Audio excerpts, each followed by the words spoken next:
Bonjour, bienvenue sur les ateliers de Nelly. Je suis ravie de vous retrouver cette semaine pour une nouvelle vidéo scrap ou carterie.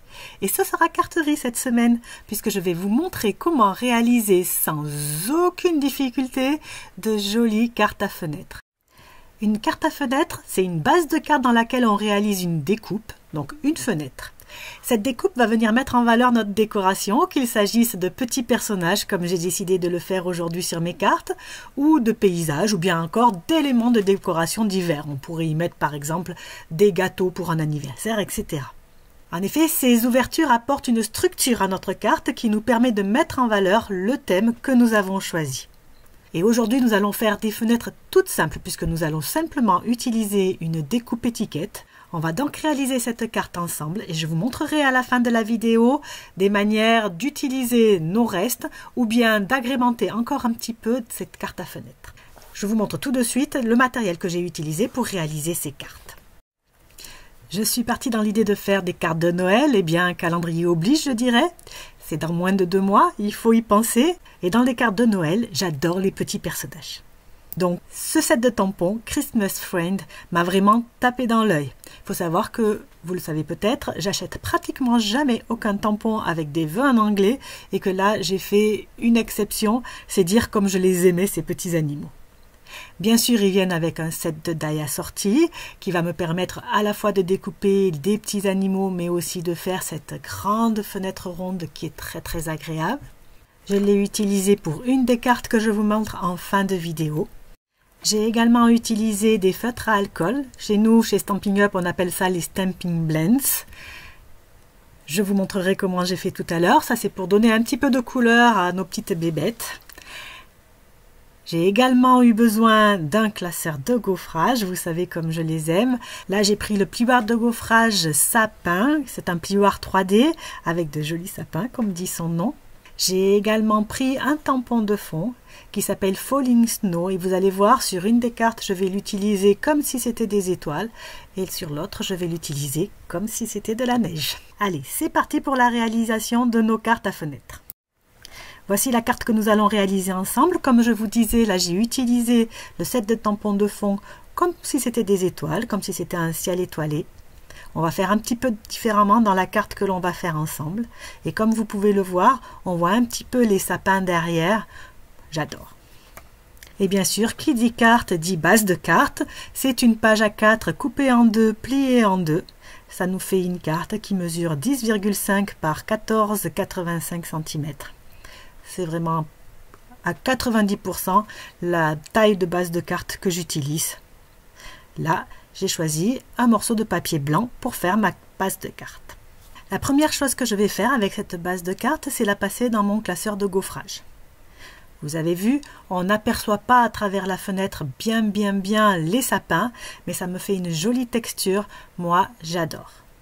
Alors, je vais passer la moitié de ma base de carte, la partie qui va venir devant, dans mon classeur de gaufrage.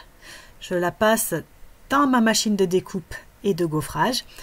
Comme c'est un classeur 3D, je vais utiliser la base plus ma planche 3D, la planche qui est gris foncé. Hop, on le passe dans la machine et voilà ce que l'on obtient. Je ne sais pas vous, mais moi je suis toujours émerveillée de la façon dont un simple classeur de gaufrage peut transformer une feuille de papier blanc. Nous allons maintenant passer à la réalisation du panneau supérieur, celui qui est en bleu, là sur la carte que j'ai fait juste auparavant pour vous montrer. Pour la carte que nous allons faire ensemble, je ne vais pas utiliser le même bleu. Sur la première carte, il s'agissait du bleu mystérieuse brume. Sur la deuxième, c'est bleu nuit. Je vais donc découper un rectangle de papier bleu nuit de 10 cm sur 14,3 cm.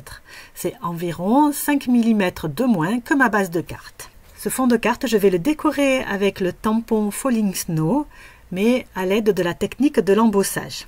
Sur la première carte, j'ai voulu un effet ciel étoilé, j'ai donc embossé en doré, mais cette fois-ci, pour avoir un effet tempête de neige, je vais l'embosser en blanc. Je prends donc mon encre Versamark, c'est l'encre un petit peu collante qui permet d'utiliser la technique de l'embossage. Je passe un petit coup de cinet de talc de façon à ce que mon embossage soit le plus impeccable possible et je tamponne. Là, vous ne voyez rien à l'écran, il faut me faire confiance, mais c'est vrai qu'en vrai, on voit quand même le tamponnage qui est un petit peu plus foncé que la base de carte. Et ça nous aide vachement. Il nous reste à appliquer la poudre à embosser sur notre panneau. Donc vous voyez, là, elle est blanche, comme je vous disais tout à l'heure, et à chauffer. La poudre qui est un petit peu plastifiée en chauffant va s'agglutiner, va avoir un joli rendu brillant, que j'adore, et va vraiment se détacher très très joliment du fond bleu foncé. Voilà ce que ça donne. Je vais ensuite utiliser un set de die étiquettes. Alors vous le savez, les sets de die étiquettes, ce sont mes préférés. Je les utilise tout le temps en scrap et pour diverses raisons. Je fais beaucoup de mini-albums et je m'en sers beaucoup. Je m'en sers beaucoup aussi sur les cartes. C'est un des basiques pour moi qu'il faut que toute bonne scrappeuse ait dans son matériel. Mais on s'en sert tellement tout le temps. Celui-ci s'appelle Poinçon plein d'élégance et il a plein de petites étiquettes toutes sympas avec plusieurs tailles. C'est exactement ce que je recherchais pour cette carte. Je prends 2 tailles d'étiquettes que je vais pouvoir découper dans mon panneau. Je vais mettre 2 petites étiquettes à la verticale sur le haut de la carte et une grande étiquette à l'horizontale sur le bas de la carte. Et on obtient ainsi notre joli panneau à fenêtre. Pour celles qui préfèrent, vous pouvez bien sûr mesurer pour avoir exactement le même écartement entre toutes les fenêtres. Il existe aussi des die avec toutes les fenêtres incluses. Ça, je vous laisse choisir ce que vous préférez. C'est une question de goût, tout simplement. Vous avez vu, en bas de mon panneau, il me manque un petit peu d'embossage. Ben, c'est pas grave, je le rajoute à ce moment-là. Je vais ensuite coller ma fenêtre sur ma base de carte. Ce qui est bien, c'est de coller en dimension. Comme ça, on voit vraiment une différence entre la base de carte et le panneau avant. Et c'est ça qui fait vraiment un relief qui est très sympa. Pour ça, les bandes d'autocollants double face de chez Stampin' Up, elles sont parfaites. Elles ont la taille rêvée pour faire les cartes à fenêtre. Si vous n'en avez pas, vous pouvez utiliser votre mousse double face classique, il n'y a aucun souci. Voilà ce que l'on obtient une fois que l'on a collé notre panneau sur la base de carte. Vous avez vu comment l'embossage dans la base de carte apporte quelque chose à votre carte. Moi, vraiment, c'est quelque chose que j'aime beaucoup. Nous allons ensuite nous occuper des petits animaux. Vous avez vu, c'est ceux qui se placent devant la carte, c'est les personnages principaux de notre petite scène. Ils sont tout mimi, on va s'occuper de les tamponner, puis de les colorier. Comme j'ai décidé de les colorier avec les feutres à alcool, les Stampin' Blends, je vais les tamponner à l'encre Memento. Ça, c'est très très important. Ça vous évitera d'avoir de l'encre noire qui fuse dans votre couleur et un résultat donc un petit peu brouillon. Si vous utilisez de l'encre Memento ou n'importe quelle encre à base d'eau, ça ne se produira pas. Vous n'aurez pas de petits accidents. Vous allez donc tamponner sur un papier ordinaire. Moi, j'ai utilisé ici un papier blanc simple de chez Stampin' Up. Votre personnage. J'ai décidé d'en mettre 3 par carte. Donc, cette fois-ci, nous aurons un petit renne, un gros ours et une petite souris. Et ensuite, nous allons les colorier au marqueur à alcool. Alors, une petite astuce avant d'utiliser vos marqueurs à alcool que je fais souvent. Je vais dessiner en haut de ma page à un endroit qui ne me servira pas pour tamponner de petits personnages. Je vais tester mes couleurs. Tout simplement, vous allez le voir là, parce que des fois, je pars sur un assemblage de couleurs et puis une des couleurs ne me plaît pas dans cet assemblage, donc je suis toujours à même de changer si j'ai pas commencé à colorier mes personnages. Si ce sont des grands coloriages compliqués et que je me retrouve à la fin avec une encre qui ne me plaît pas, ça va pas le faire. Les feutres à alcool de chez Stampin' Up sont toujours vendus par 2 pour une couleur. Vous avez la teinte foncée et la teinte claire. Vous allez voir, pour le coloriage, c'est très important. Sur un feutre, vous avez une pointe fine d'un côté et une pointe large de l'autre. Ça aussi, c'est vraiment chouette. Voici les couleurs que j'ai utilisées, moi, dans les coloriages que je vous présente là. Vous avez Pâtisserie au Pacane, qui est le brun. Pour le rouge, j'ai pris Cerise Carmin. J'ai également utilisé un petit peu de brune dune foncée, la couleur gris souris, la couleur corail calypso et également la couleur piscine party. Pour le coloriage proprement dit, il n'y a rien de compliqué. En fait, Stampin' Up, en faisant ces tampons, nous facilite grandement la tâche. Vous allez colorier tout votre dessin avec la teinte la plus claire. Ensuite, là où vous avez des petits traits sur le tampon qui montrent qu'il y a une ombre, vous allez appliquer la teinte foncée. Et ensuite, vous allez repasser une teinte claire pour mélanger les encres. C'est le gros avantage des encres à alcool de pouvoir se mélanger sans qu'il y ait de coups de crayon et donc de pouvoir avoir de jolis effets de profondeur. Comme je vous l'ai dit à plusieurs reprises dans mes vidéos, je suis vraiment pas une spécialiste du coloriage. J'aime ça, mais j'ai jamais pris de cours d'art pour me montrer comment faire. J'arrive à des résultats qui me satisfont raisonnablement, ce qui me fait dire que vraiment c'est à la portée de tout le monde. Je vous montre ces coloriages en accéléré et en musique.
Vous avez vu? On doit avoir ici le renne le plus élégant de toute la forêt. Il a assorti ses chaussettes à son écharpe. C'est pas cool ça?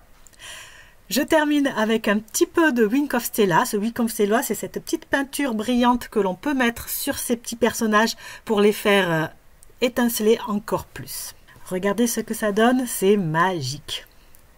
Et ensuite, on n'a plus qu'à découper les petits personnages pour venir les coller sur le devant de notre carte. Bien sûr, j'ai utilisé pour les découper les poinçons qui sont assortis à la collection. Vous pouvez tout aussi bien faire avec votre paire de ciseaux, il n'y a là aucune obligation. J'ai également réalisé une petite étiquette avec le vœu Joyeuse Fête qui est dans Onglet à souhait. Bien sûr, je n'ai pas utilisé les vœux en anglais qui sont dans le set de tampons. C'est bien pour ça que j'achète rarement des sets de tampons avec des vœux en anglais. Donc je tamponne le vœu sur une chute de papier blanc et je la découpe avec une des étiquettes du set Plein d'élégance. J'applique un ruban au-dessous pour la mettre en valeur. Et voilà, une des premières cartes de fin d'année de cette année est terminée. Je vous la montre à côté de la première que j'avais effectuée en prototype à cette vidéo. Vous avez vu, elles sont semblables mais pas tout à fait identiques. Quelle est-ce que vous préférez? La version dorée ou la version neige blanche? Dites-le moi en commentaire, ça m'intéresse beaucoup. Je vais maintenant vous montrer deux autres modèles de cartes que j'ai réalisés pour vous. Sur ce modèle, j'ai utilisé les chutes des fenêtres que j'ai réalisées dans la carte qu'on a faite ensemble. J'ai trouvé que c'était trop bête de mettre à la poubelle ces jolies étiquettes. J'ai donc réalisé une carte beaucoup plus simple que l'autre, juste avec un fond en papier imprimé. La deuxième carte est une carte à secouer. C'est une carte à fenêtre un petit peu particulière, un petit peu plus difficile à réaliser, avec des sequins qui bougent à l'intérieur. C'est un modèle de carte que j'aime beaucoup réaliser et que j'adore offrir. Si ça vous intéresse, on pourra réaliser un modèle de carte à secouer lors d'une prochaine vidéo. Allez, je vous laisse là avec les photos des cartes que j'ai réalisées aujourd'hui avec vous. J'espère que vous avez aimé ce concept. N'hésitez pas à liker, à partager, à vous abonner ou à commenter. Ça me fait toujours tellement plaisir. On se retrouve la semaine prochaine pour une nouvelle vidéo tuto carterie ou scrapbooking. En attendant surtout, scrapez bien. Au revoir.